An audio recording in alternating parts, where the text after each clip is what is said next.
So in my previous video here, I looked at the Krux project, a hardware Bitcoin signer, and I was using the Maix Amigo. It's a small touchscreen device. In this video, I just want to cover some of the other basic functionalities. So we'll be looking at the M5StickV as the hardware device to run Krux. I'll be looking at Sparrow as the sort of wallet coordinator software, and also just looking at the workflow for signing transactions using a MicroSD card. And if you haven't already done so, hit subscribe. Know you can stay in the loop for content I make to help you find your way in the crazy and often hostile environment that is cryptocurrency. So this is what you get when you get the M5StickV. So let's just open it up and have a look.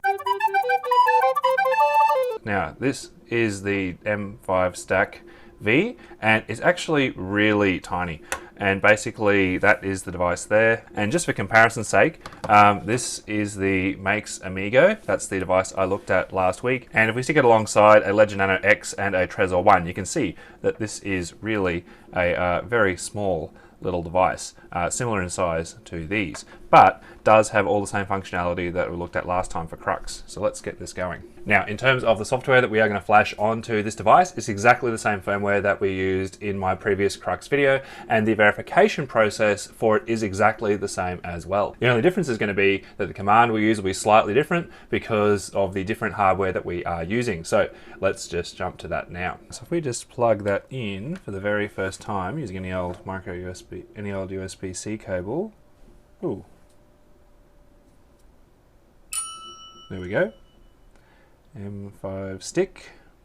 Oh, okay, so by default it's just got the camera. So we'll put that to the side. So we'll just say K tool win. And basically what we want is in this folder here. So we are going to say Maix M5StickV. So we'll just change that. So we'll hit enter. And there we go. So in a second, we should see the Krux logo flash up on here. There it is. Oh man. Okay, so this is tiny, and basically this is not a touch screen at all. So we use these two side buttons here to go up and down on the menu, and we press this middle button here to enter. So if I just say new mnemonic via D6, yep, I'm just curious, how do we enter them in? Okay, with much patience. So basically this is the same as it was on this device here, except we have to manually use these buttons on the sides to select which number we had rolled on the dice. So it's definitely still doable with the buttons. It is, however, going to be a slow process. We'll just cancel that. Yep. We'll just go back. But rather than going through the entire new seed process, I'm actually just going to scan it by QR, because that will happen quickly and easily. So we'll just scan via QR code and scan a seed that I've generated before. There we go. It's scanned it, no worries at all. Add passphrase. So if we don't want to add a passphrase, we just click one of these side buttons. And we'll say it is a single key wallet, just for the sake of simplicity. And there we go. So we're back to the standard sort of main menu. So what we're going to do now is let's put this into Sparrow. So we will say we want to see the extended public key. Yep, there it is as text. And if I hit next, oh yes, there's the QR code. So if we just go into Sparrow and say file, new wallet, we'll just call this Krux M5Stick. So create wallet. Okay, so we want to use an air-gapped hardware wallet. Now Krux isn't one of the options here, so we'll just say we want to scan for Spectre DIY.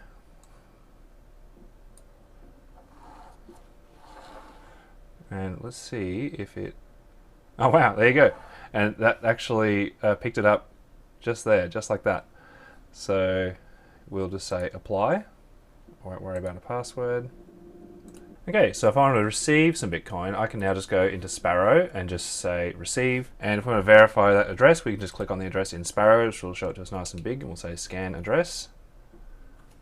There we go. So that's just scanned it straight off the screen. We'll say yes. Check that this address belongs to wallet. Yep. There we go. So this is a valid receive address. So we'll just send some Bitcoin there. There we go. And if we go up here in transactions, that should show up here in a sec. There it is. All right, so let's just demonstrate how to send a transaction out on this device, and I'm actually going to do that using a MicroSD for this one as well. So we'll just go into send. We'll just put tip address in there. Just call it demo. And while we're at it, I'll just add a few different outputs because I just want to show you how the change functions work for this as well. So if I just go into addresses and just copy this address as well. So if we send some fund, let's just send 100,000 to my chip address, and we'll just send 50,000 to the next address in the wallet. And then we'll also send some change, and we'll just give them some descriptive names. So basically what we're going to have here is a transaction with a couple of outputs, and I'll just show you what that looks like when we sign it in Krux. So we'll just create a transaction and we'll finalize that for signing. So what we're going to do now is we're going to say we want to save the transaction, and we are just going to save that straight onto a microSD card. We'll just call it whatever we like, .psbt, and say save.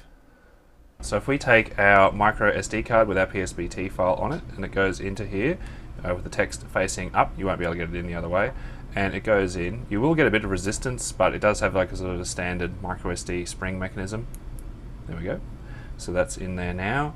So if we just select that we want to sign a transaction from a PSBT file, it gives us that same warning that we had before. Wallet not loaded, some checks cannot be performed. Doesn't really matter for single sig. And you'll see that demonstrated in a sec actually when we see the outputs for this one. So we'll say yes. Now it's turned the camera on. And the reason why we don't get prompted for anything here is the current official release does not actually support hot swapping microSD cards. So we'll actually have to go back. So we'll shut this thing down and we'll just restart it. Now, after shutting this down, it doesn't actually want to turn back on. So I'm just going to let this plug and charge for a little while and come back to it in a few minutes. So I just left this for about 20 minutes and the current that it's drawing actually has dropped down to almost 0. So I'm pretty sure this is charged. So if we just press the power button, which is this one here, hopefully it will turn on. There we go. Winning. So we've got our micro SD card in there. So what we're going to do firstly is we're just going to load Mnemonic, and I'll just scan the QR code that I was using before. So we'll go down and we are going to sign. We'll say PSBT and we'll say yes, proceed. Here we go. So found PSBT on SD card. YT tip address.psbt, load, yes. There we go. So there is the transaction. And I'll just bring up the transaction we had before. There we go. Now this transaction actually shows you how Krux handles both internal transactions and change. So you'll see that the only output that is being listed here is this one here that I'm sending to an external address. Both the change from this transaction as well as the funds that I'm sending to my own wallet, that's the next address on here, are not actually displayed on here at all. So internal transactions won't show up on this screen, only those that send funds out. So we'll just say sign, yes. Saved signed PSBT to SD card, we'll say yes, and there we go. So it's saved the file onto there and it's showing us an animated QR. So we'll take the microSD card out and just stick that into our PC. So once we've got our microSD in, we'll just say load transaction here in Sparrow. We'll just select the signed transaction off the microSD card, that's one we just signed over here, and there it is there. So we can actually just broadcast that transaction and we are laughing. There we go, funds sent.